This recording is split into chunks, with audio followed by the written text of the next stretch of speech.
Good morning, everyone. Welcome to Economic Times Daily News Analysis and Explanation. So today is Friday and date is 27 में cover करेंगे हम economic times को। बाकी अगर आपको economic times की पीडीएफ चाहिए तो मैं ऑलरेडी शेयर कर चुका हूँ अपने टेलीग्राम ग्रुप पे, जिसका लिंक नीचे है, उसको ज्वाइन कर सकते हैं। दूसरी बात, ये जो आपके मेन नोट्स होते हैं जिससे मैं पूरी वीडियो कवर करता हूँ, ये भी मैं शेयर कर देता हूँ और मैंने डिस्क्रिप्शन के अंदर भी पूरे कॉपी पेस्ट करे होते हैं, तो आप वहाँ से भी इसको देख सकते हैं, फिर आप डाउनलोड कर सकते हैं उस पीडीएफ को भी, अगर आपको कुछ चेंज करना है, नोट डाउन करना है, ऐसा कुछ करना है तो। बाकी स्टार्ट करते हैं फर्स्ट न्यूज़ से। बस एक छोटी सी रिक्वेस्ट अगेन रहेगी कि नीचे आपका लिखा भी आ रहा होगा कि आपको एक चीज़ कमेंट करनी है, बस नीचे जाके कमेंट सेक्शन में इकोनॉमिक टाइम्स, ये चीज़ आप कमेंट कर देंगे। बेसिकली क्या होगा कि यूट्यूब को पता चलेगा कि इस वीडियो में कुछ इकोनॉमिक टाइम्स से रिलेटेड है, तो वो उसको और पुश करेगा। जैसे कल की वीडियो में मतलब परसों की वीडियो में कुछ लोगों ने कमेंट किया था, उससे आपके व्यूज़ पे काफ़ी बड़ा इफेक्ट पड़ गया था। सो मतलब ये आपकी तरफ से एक छोटा सा कंट्रीब्यूशन हो सकता है, अगर आप करना चाहते हैं तो बिल्कुल कर सकते हैं नीचे। बाकी स्टार्ट करते हैं फर्स्ट न्यूज़ से। RBI to contain inflation without shocking market. अब यहाँ पे हुआ क्या है, मैं आपको इसके अंदर दिखाता हूँ। ईटी इंटरव्यू आपको सेक्शन यहाँ पे दिख रहा होगा, तो इकोनॉमिक टाइम्स वालों ने इंटरव्यू लिया शक्तिकांता दास का। ईटी मार्क्स वाला जो सेक्शन होता है उसके ऊपर पूरा इंटरव्यू पब्लिश्ड है, बट उसका जो मेन हाईलाइट ये था कि उन्होंने एक स्टेटमेंट दी है, इन्फ्लेशन जो भी इंडिया के अंदर बहुत ज़्यादा बढ़ रहा है उसको आरबीआई कंट्रोल करने की कोशिश कर रहा है, और जो भी कंट्रोल करने के लिए मेजर लेगा उसकी वजह से वो इतना इंश्योर करके चलेगा कि उससे मार्केट यानी स्टॉक मार्केट या बॉन्ड मार्केट, इन सब मार्केट्स पे कोई फर्क ना पड़े। तो मतलब ये एक हिपोक्रेट स्टेटमेंट होगी। मतलब मैं अगर बिल्कुल ब्लैंक तरीके से बोलूँ, आरबीआई ने भी थोड़े टाइम पहले ही 40 बीपीएस से आपका एमपीएस बढ़ाए थे, रेट्स बढ़ाए थे। और अगर हम स्टॉक मार्केट पे इम्पैक्ट देखें तो पिछले एक महीने के अंदर, मैंने यहाँ पे चार्ट्स खोले हुए हैं, पिछले एक महीने के अंदर निफ्टी और सेंसेक्स दोनों ही लगभग 5% से गिरे। तो मतलब ये चीज़ अपने आप में फ्लॉड है, और मतलब उन्होंने एक पॉलिटिकली करेक्ट स्टेटमेंट देने के लिए बात कही है, बट हो सकता है गोइंग फर्दर जो आगे स्टेप्स लेंगे वो ऐसा ना करें। तो एमपीसी जो आपका आरबीआई के अंदर ही आती है, वो पूरा डिसाइड करती है कि ये सब रेट्स कैसे होंगे, और आपका रेपो रेट वगैरह, और इन्फ्लेशन कंट्रोल के अंदर इनका काफ़ी बड़ा हाथ रहता है। तो एमपीसी जो कमेटी है उन्होंने ये बोला है अगेन कि वो भी इंश्योर करने की कोशिश करेंगे पूरी, कि स्टॉक और बॉन्ड मार्केट के अंदर कैसे आपका मतलब उसको रेगुलेट करेंगे, और कैसे इनके ऊपर कम इफेक्ट पड़े, ऐसा ये इंश्योर करेंगे। अभी के लिए जो इंडियन गवर्नमेंट ने, एमपीसी ने, और आपकी जो नॉर्मल गवर्नमेंट है, उन्होंने कितने क्या क्या स्टेप्स लिए हैं वो मैंने यहाँ पर लिस्ट डाउन कर दिए हैं, आपके काम आ सकते हैं। पहला आपका स्टेप है, इन्होंने जो लिया है, increase rates bye 40 BPS recently. तो बेसिकली जो रेपो रेट था, रिवर्स रेपो रेट था, और ओपन मार्केट ऑपरेशंस के रेट थे, तो वो आपके 40 बीपीएस से लगभग बढ़ गए।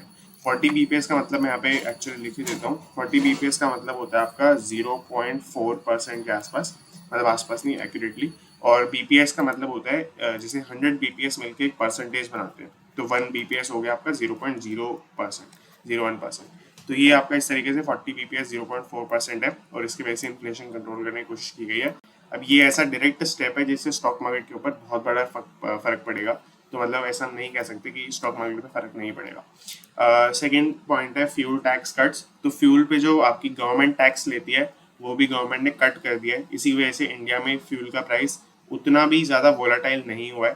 100 के ऊपर चल रहा है आज की डेट में, बट इतना ज़्यादा वोलाटाइल नहीं है। जैसे यूएस के अंदर अगर हम 100 की लेवल की बात करूँ तो 200 प्लस हो चुका है अभी, मतलब डबल रेट हो चुके हैं।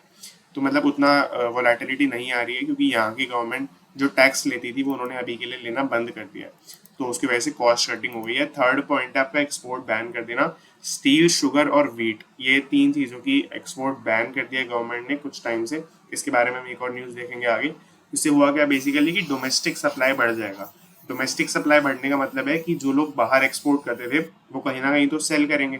अब एक्सपोर्ट नहीं करेंगे तो इंडिया ही एक पॉइंट बचा जहाँ पे सेल कर सकते हैं। तो इंडिया के अंदर कहीं पे भी सेल करेंगे तो वहाँ पे क्या होगा, सप्लाई बढ़ जाएगा, डोमेस्टिक सप्लाई, और प्राइसेस कम हो जाएंगे। किसी भी चीज़ का सप्लाई बढ़ता है तो प्राइसेस कम हो जाते हैं।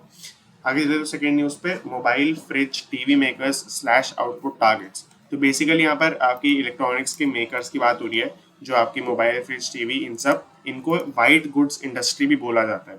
तो वाइट गुड्स की इंडस्ट्री के अंदर जो प्रोड्यूसर्स हैं आपके, उन्होंने जुलाई के अंदर अपने टारगेट्स को, मतलब जो प्रोडक्शन टारगेट है, कितना वो माल बनाने वाले हैं, उसको 10% से कट कर दिया। अब यहाँ पे उसका मेन रीज़न यही रहेगा कि डिमांड काफ़ी ज़्यादा कम हो चुकी है। उसका मेन रीज़न ये रहेगा कि प्राइस हाइक हो चुके हैं। प्राइस हाइक इसलिए हुआ है क्योंकि आपका मटेरियल कॉस्ट जो था वो बढ़ चुका है। ऑलमोस्ट सेमीकंडक्टर, प्लास्टिक, बहुत सारी चीज़ें और भी, उनके प्राइसेस बढ़ चुके हैं। जैसे हमने ऊपर देखा ही है, इन्फ्लेशन वैसे भी आपका जनरल प्राइस लेवल का इंडिकेशन होता है, वो बढ़ चुका है, मतलब सभी चीज़ के रेट बढ़ चुके हैं, तो उसकी वजह से आपका प्राइस हाइक हुआ और डिमांड कम हो गई। बट कई लोगों को लग रहा होगा प्राइस हाइक के पीछे जनरली रीज़न होता है कि डिमांड ज़्यादा होती है, बट यहाँ पर ऐसा बिल्कुल भी नहीं है, आप ये कंफ्यूज ना होइए। प्राइस हाइक हुआ इसकी वजह से डिमांड कम हुई है, बट प्राइस हाइक होने का रीज़न है मटेरियल कॉस्ट का बढ़ना, ना कि डिमांड का होना। डिमांड बढ़ने से प्राइस हाइक होता है, बट यहाँ पर नहीं हुआ है। और डिमांड बढ़ने से प्राइस हाइक होना एक रीज़न होता है, और बहुत सारे और भी रीज़न होते हैं, वो बहुत पावरफुल रीज़न होता है, इसलिए कई बार लोग सोचते हैं कि सिर्फ उसी से ही फर्क पड़ता है। तो थर्ड न्यूज़ पे चलते हैं। Government to compensate domestic coal based plants for imports. तो ये भी इन्फ्लेशन से कनेक्टेड न्यूज़ रहेगी। इन्फ्लेशन और लो सप्लाई की वजह से कोल इंडिया का जो है खत्म होते जा रहा है। हमारे पास एक पॉइंट अभी थोड़े दिनों पहले ऐसा आया था कि सिर्फ 3 वीक्स की इलेक्ट्रिसिटी बनाने का कोल पड़ा है। अब मैं आपको पहले कनेक्टिंग द डॉट्स वाली बात बता देता हूँ। कोल का इलेक्ट्रिसिटी से क्या आपका रिलेशन है? तो इंडिया के अंदर सबसे ज़्यादा इलेक्ट्रिसिटी बनती है थर्मल पावर प्लांट के थ्रू। थर्मल पावर प्लांट का बेसिक कॉन्सेप्ट होता है कि कोल जो जलता है, कोल जलने से जो हीट प्रोड्यूस होती है, उस हीट को हम किसी तरीके से इलेक्ट्रिसिटी में कन्वर्ट करते हैं। अब वो बीच में बहुत सारे प्रोसेसेस इन्वॉल्व होते हैं, वो आप जितना डीप में जाए पढ़ सकते हैं। आप सीधा सर्च करना working of thermal power plant और आपको मिल जाएगा। बट बेसिकली हमारे लिए ये ज़रूरी है कि कोल ज़रूरी होता है इलेक्ट्रिसिटी बनाने के लिए। इंडिया के अंदर सबसे ज़्यादा मेजर सोर्स वही है।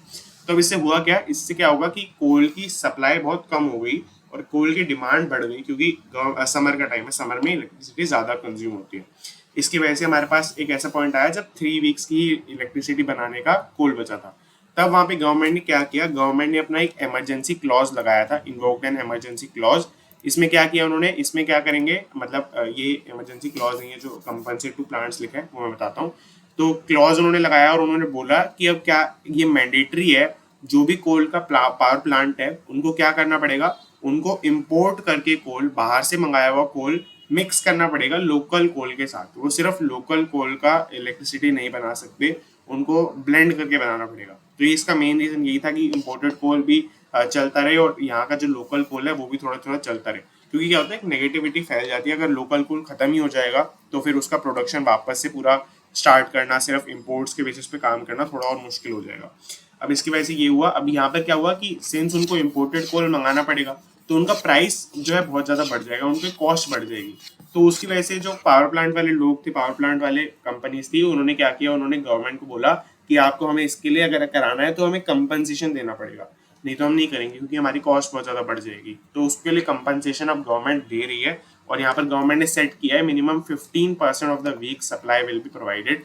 तो वीक में जितना भी आपका प्रोडक्शन होगा उसका 15% आपका प्रोवाइड किया जाएगा। और दूसरी बात, ये अगले वीक तक किया जाएगा, मतलब एक वीक का बफर चल रहा होगा यहाँ पर, एक वीक तक किसी को अपना ऑपरेटिंग साइकिल संभाल के रखना पड़ेगा, उसके बाद गवर्नमेंट पे कर रही होगी। तो इस बेसिस पे गवर्नमेंट ने बोला है। आगे न्यूज़ पे चले तो बहुत बेसिक न्यूज़ है। बीपीसीएल आपका जो है, भारत पेट्रोलियम कंपनी लिमिटेड शायद, तो ये जो है इनका प्राइवेटाइजेशन होना था। 52.9% गवर्नमेंट इसका स्टेक बेचना चाहती थी प्राइवेट प्लेयर्स को, बट किसी ने बिडिंग नहीं लगाई। मतलब जिन लोगों ने बिडिंग लगाई थी वो भी वॉकआउट कर चुके हैं, बहुत सारे रीजंस की वजह से कि क्रूड ऑयल प्राइसेस बढ़ चुके हैं, ऑयल इंडस्ट्री अभी इतनी स्टेबल नहीं है, और बहुत सारे और भी रीजंस थे। तो उसकी वजह से क्या हुआ है कि ये आपके जो बिडर्स थे वो वॉकआउट कर चुके हैं। उसकी वजह से क्या हुआ है, BPCL investment disinvestment called off, तो बंद ही करना पड़ेगा ये आपका प्रोजेक्ट। ये आपका department of investment and public asset management, DIPAM की स्टेटमेंट है। डिपैम के बारे में हमने कल परसों भी देखा था, तो वो इसी से रिलेटेड पहले न्यूज़ आई थी प्राइवेटाइजेशन से। अब वापस एक और बार ये मेंशन हुआ है इसका, तो ये चीज़ है। अब इसका डिसइन्वेस्टमेंट कॉल्ड ऑफ हो चुका है, तो गवर्नमेंट के पास फंड्स की कमी आ जाएगी कहीं ना कहीं, और इसका डिसइन्वेस्टमेंट टारगेट भी हो सकता है रिवाइज करना पड़े गवर्नमेंट को, क्योंकि अब ये मीट नहीं हो पाएगा। फिफ्थ न्यूज़ पे देंगे, purple seeks 100 million from internal raise of 800 million value. तो अब यहाँ पे हुआ क्या, बेसिकली पर्पल सबसे पहले समझते हैं। पर्पल आपकी एक कॉस्मेटिक्स वगैरह वाली ब्रांड वाली कंपनी है, जैसे आपका नायका है, नायका की तरह ही ऑलमोस्ट आप मान सकते हैं पर्पल को भी। तो पर्पल में क्या हुआ है बेसिकली कि इन्होंने अपने जो इंटरनल फंडिंग यहाँ पे रखा है, आपको इंटरनल रेस दिख रहा होगा, मतलब कि एग्जिस्टिंग इन्वेस्टर्स के कौन है? एग्जिस्टिंग इन्वेस्टर्स हैं इनके वर्ल invest, Kedaara and Premji invest. तो ये कुछ कंपनीज हैं, और भी बहुत सारी कंपनीज हैं, बट ये मेजर 3 कंपनीज है इसकी जो इन्वेस्टर्स हैं। तो अब ये आपकी जो इन्वेस्टर्स हैं इनसे वो इंटरनली रेज कर रहे हैं 100 मिलियन। तो इंटरनली वो 100 मिलियन रेज कर रहे हैं और इससे अब क्या होगा कि इससे इनकी वैल्यूएशन चली जाएगी 800 मिलियन वैल्यू पर। अब बेसिकली इनको आगे फंडिंग उठानी है, तो उस फंडिंग के लिए ये आपका ये रेज करें ताकि इनकी वैल्यूएशन एक रिस्पेक्टेबल वैल्यूएशन हो जाए। अब यहाँ पर ये है, last year purple acquired faces India cosmetics and skin care company. तो ये आपका एक बैकग्राउंड इन्फॉर्मेशन दी थी आर्टिकल के अंदर, तो मैंने मेंशन कर दिया है। फेसेस कनाडा नाम से आपकी एक international cosmetics and skin care brand है जो पर्पल ने लास्ट ईयर एक्वायर किया था। अब यहाँ पर बोला क्या जा रहा है, जब आप इंटरनली फंडिंग रेज करते हैं तो क्या होता है कि आपको पेपर्स पे ऐसे दिखाना होता है कि ऑलरेडी हमने ये कमिटमेंट करी हुई थी, जो आपके एग्जिस्टिंग इन्वेस्टर्स हैं उनको ये अग्रीमेंट पे साइन करना पड़ेगा कि हम जितना पैसा भी दे रहे हैं फंडिंग के लिए वो हमने पहले ही कमिट किया हुआ था। तो उसका रीजन बताने के लिए ये बात हो सकता है सामने आए कि फेसेस कनाडा को हमने सिंस अक्वायर किया है तो हमारा सिनर्जी की वजह से बिजनेस बहुत ज्यादा बढ़ चुका है। सिनर्जी मतलब होता है अगर दो ऐसे सिमिलर बिजनेस वाली कंपनी साथ में आती हैं तो उनके आइडियाज और कल्चर बहुत ज्यादा सिमिलर हो जाता है। तो अगर आपने कोड सुना हो कि we are greater than our parts, तो मतलब इस तरीके से काम करता है कि दो कंपनीज अगर सिमिलर नेचर की या सिमिलर इंडस्ट्री के साथ में आती है तो वो दोनों मिलके कंपनीज जितनी मार्केट वैल्यू रखती हैं उससे ज़्यादा मार्केट वैल्यू उसकी हो जाती है। एक मल्टीप्लायर इफेक्ट क्रिएट होता है। अब ये आपका फंडिंग और एक्विजिशन कल्चर का बेस्ट एग्जांपल रहेगा कि सिंस उन्होंने एक्वायर किया था उससे उनकी वैल्यूएशन पे कैसे इम्पैक्ट पड़ रहा है। तो ये आपका ये है। और मैं अगर आपको इसमें एक और बात बताऊँ तो इन दोनों कंपनीज के अंदर फेसेस इंडिया एंड पर्पल के अंदर एक कॉमन इन्वेस्टर है सिकोआ कैपिटल। तो सिकोआ कैपिटल यहाँ पर पोटेंशियली सबसे ज़्यादा गेन करेगा अगर ये अपनी फंडिंग रेस कर लेते हैं, क्योंकि फेसेस कनाडा को इन्होंने एक्वायर किया है जिसके अंदर वो कॉमन इन्वेस्टर है, मतलब पर्पल के अंदर भी वो इन्वेस्ट करता है। सिक्स में लेंगे ब्रिंग की एमएफ मतलब म्यूचुअल फंड, एग्जिक्स मतलब आपका एग्जीक्यूटिव्स, बैक टू ऑफिस मतलब आपको ऑफलाइन काम करने के लिए बुला लेना चाहिए। अब मैं आपको पहले ये मैंने पीसीस में बता दिया, मैं आपको पूरा कवर करके बताता हूँ। एम्फी आपकी बॉडी है association of mutual funds in India, तो ये आपको पता ही होगा। मतलब म्यूचुअल फंड्स का बेसिकली एसोसिएशन है कि सारे म्यूचुअल फंड्स को रिप्रेजेंटेट करता है। अब एम्फी ने क्या किया है, जो आपके म्यूचुअल फंड्स हैं उनको एडवाइस किया है कि अपने जो मैनेजर्स हैं जिनके पास की रिस्पॉन्सिबिलिटीज हैं, मतलब जो जैसे सीईओ सीएफओ इन सब तरीके के, ये सब तो ऑलरेडी कर ही रहे होंगे, बट इसके नीचे भी जो आते हैं एक लेवल तक, तो उन सबको क्या करना चाहते हैं, उन सबको वर्क फ्रॉम होम से या किसी भी तरीके से ऑफिस लाना चाहते हैं वापस, मतलब ऑफलाइन काम करने के लिए बुलाना चाहते हैं बाय जून 10। तो बेसिकली अब क्या है कि अब यहाँ पर 2-3 इसके रीजन आते हैं मेन। पहला रीजन आपका ग्रेटर विजिलेंस, मतलब ग्रेटर इसके ऊपर रखवाली कर पाएंगे अगर, क्योंकि म्यूचुअल फंड्स की इंडस्ट्री ऐसी है कि उसके ऊपर बहुत स्क्रूटिनी होती है और ये सब होता है, तो वो आपका कंट्रोल करने के लिए ऑफलाइन अगर वो लोग आ जाएंगे तो ज़्यादा रहेगा। दूसरी बात एक और आपका बड़ा अच्छा रीज़न है इसका, मतलब वैसे नेगेटिव रीज़न रहेगा, in the wake of front running allegations by fund manager Axis mutual fund. तो यहाँ पर हुआ क्या है, एक्सिस म्यूचुअल फंड नाम से ऑब्वियसली बात एक म्यूचुअल फंड है, इसके अंदर दो फंड मैनेजर्स हैं, उनके ऊपर फ्रंट रनिंग के एलिगेशंस लगे। फ्रंट रनिंग समझते क्या होता है? फ्रंट रनिंग में क्या होता है, अगर आपने हर्षद मेहता वाली सीरीज देखी हो तो वो काफ़ी क्लासिक एग्जांपल है फ्रंट रनिंग का।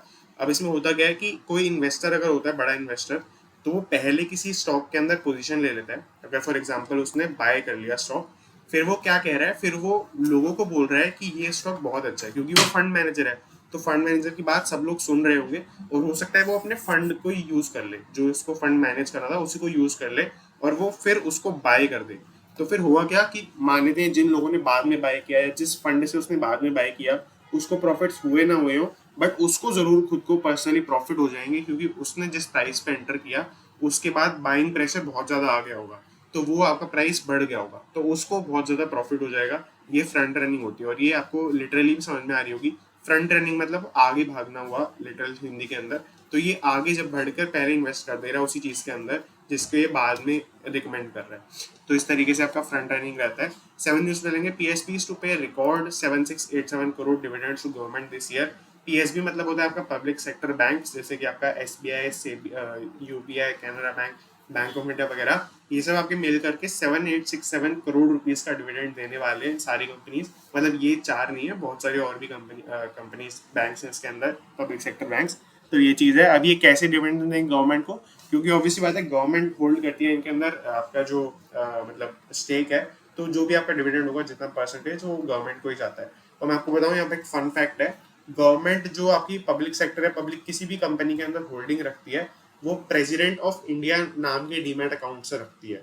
तो प्रेसिडेंट ऑफ इंडिया मतलब आपका जो अभी के प्रेसिडेंट है उनका बात नहीं हो रहा है, मतलब कोई भी प्रेसिडेंट उस चेयर के पास एक तरीके से आपके इतने सारे शेयर्स और ये सब है। तो जो भी प्रेसिडेंट बनेगा उसके पास at the end final control रहता है। Indication of better profitability, capital position and low NPS, तो मतलब ये है कि काफ़ी बेटर प्रॉफिटेबिलिटी, कैपिटल पोजीशन, मतलब बेसिकली फाइनेंशियल्स अच्छे चल रहे हैं बैंक्स के। लो एनपीए अगर आपको समझ में नहीं आ रहा, लो एनपीए का मतलब है नॉन परफॉर्मिंग असेट्स जो है इनके कम है, यानी कि बैड डेप्ट जिनको हो रहा है, जो लोग लोन लेके भाग जा रहे हैं, पैसा वापस नहीं कर रहे हैं, वो कम हो रहा है। दिस ईयर मतलब जो दिस ईयर ऊपर लिखा था इसका मतलब है फाइनेंशियल ईयर की बात करें, जो ऑलरेडी मतलब खत्म हो चुका है मार्च में इस साल, वो आपका बात करें उसके डिविडेंड्स जब मिलेंगे तब। Export of 1 million tonne wheat likely to get green signal, तो ये मैंने आपको ऊपर बताया था कि हम वापस बात करने वाले हैं वीट बैन की। तो आपको मैंने यहाँ पे डेट दी हुई है May 13 को आपका वीट एक्सपोर्ट्स बैन हो चुके थे अमिड राइजिंग इन्फ्लेशन, मैंने आपको ऊपर बता ही दिया है। अब इसके अंदर हुआ क्या कि तभी यहाँ पर एक आया था 2-3 दिन बाद कि शिपमेंट्स, मतलब जो आपके ट्रेड होना था बाकी कंट्रीज के साथ, उसके अंदर जो एग्जेम्प्ट रहेगा अगर आपने एलसीज बना लिए। एलसीज मतलब आपका एलसीज मतलब आपका लेटर ऑफ क्रेडिट। तो हो सकता है आपको अभी थोड़ी वॉइस कम आ रही होगी, बट अब आई होप ठीक होगा। तो एलसीज जो होगा बेसिकली कि इसके अंदर लेटर ऑफ क्रेडिट्स रहेंगे। लेटर ऑफ क्रेडिट मतलब आपका पेमेंट कैसे होने वाला है, किस बैंक्स वगैरह के थ्रू होने वाला है, तो वो आपका अब सेटल हो चुका है। अब इसकी वजह से जहाँ पे भी एलसीज होंगे वहाँ पे आपका वीट का एक्सपोर्ट हो जाएगा, और उसी की वजह से यहाँ पे लिखा है कि 1 मिलियन टन वीट के एक्सपोर्ट को अब आपका ग्रीन सिग्नल मिल जाएगा, यानी कि वो जा सकता है। कुछ कुछ जहाँ पे साउथ की अफ्रीका में या फिर कुछ ऐसी कंट्रीज के अंदर ही एक्सपोर्ट कर रहे हैं होपफुली। अब आगे चले तो many MNCs and trade houses have already started opening LCs for rice exports. तो राइस एक्सपोर्ट्स के लिए ऑलरेडी कई एमएनसीज वगैरह, ट्रेड हाउसेज वगैरह स्टार्ट कर चुके हैं एलसीज को बनाना। मतलब ये हो सकता है फ्यूचर में राइस एक्सपोर्ट बैन हो जाए, ऐसा एक्सपेक्ट करके चलते हैं। Moody's trims calendar 2022 growth forecast for India to 8.8%। मतलब ये आपका मूडी एक ना की कंपनी, क्रेडिट रेटिंग एजेंसी है। तो इन्होंने क्या किया है, इन्होंने अब अपना कैलेंडर 2022 यानी कि इस साल का, मतलब जनवरी टू दिसंबर वाले साल का ग्रोथ फोरकास्ट पहले निकाला था 9.1% पर मार्च में ही, और अब इसको कम कर दिया है 8.8% पर ले आए हैं। इसका रीजन बता रहे हैं high crude oil prices, food and fertilisers and general आपकी जो इकोनॉमिक कंडीशन चल रही है, इन्फ्लेशन ज़्यादा चल रहा है, वो सब की वजह से ये बता रहे हैं। तो ये चीज़ इसके अंदर पूरी मेंशनड है। अब इसके अलावा हमारी कंट्री का इन्होंने ये जो ग्रोथ स्लैश नहीं किया है। अब हमारी कंट्री के अलावा G20 कंट्रीज जो है, G20 कंट्रीज मतलब जो आपकी ग्रुप ऑफ 20 कंट्रीज है, मैंने आपको पहले बताया हुआ है। अगर आप चाहे तो मैं एक बार बता देता हूँ। ये आपकी सब G20 कंट्रीज रहेंगी। इसके अंदर ये 7, 8 रशिया एंड ये बाकी जो सारी हैं 12 कंट्रीज, ये सब मिलाकर G20 का पार्ट है। तो बेसिकली G20 का इन्होंने, अगर हम ओवरऑल बात करें तो आपका ग्रोथ फोरकास्ट पहले 5.9% पर था इसी फिजिकल ईयर फाइनेंशियल सॉरी इसी कैलेंडर ईयर के लिए, यानी कि जनवरी टू दिसंबर के लिए। तो अब वो कम करके 3.1% पर कर दिया। मतलब ये आपके जो यही सेम रीजन की वजह से ग्लोबली कितना इम्पैक्ट पड़ा है आप ये असेस कर सकते हैं। और अगर आपको ऑब्वियसली बात है वर्ल्ड में से अब अगर आप 20 कंट्रीज जो सबसे बड़ी हैं वो उठा लेते हैं, तो फिर मतलब उसके बाद जनरल ट्रेंड यही रहेगा, इससे नेगेटिव ही परफॉर्मेंस रहेगा बाकी कंट्रीज का, क्योंकि ये ऑलरेडी ये टॉप 20 कंट्रीज है। तो आई होप आपको पूरा ये क्लियर हो गया होगा। अगर आपको कोई भी डाउट है तो आप कमेंट कर सकते हैं। बाकी that is it and thank you for watching. एक कमेंट कर देना इकोनॉमिक टाइम्स, एंड हो सके तो लाइक भी कर देना प्लीज। So thank you.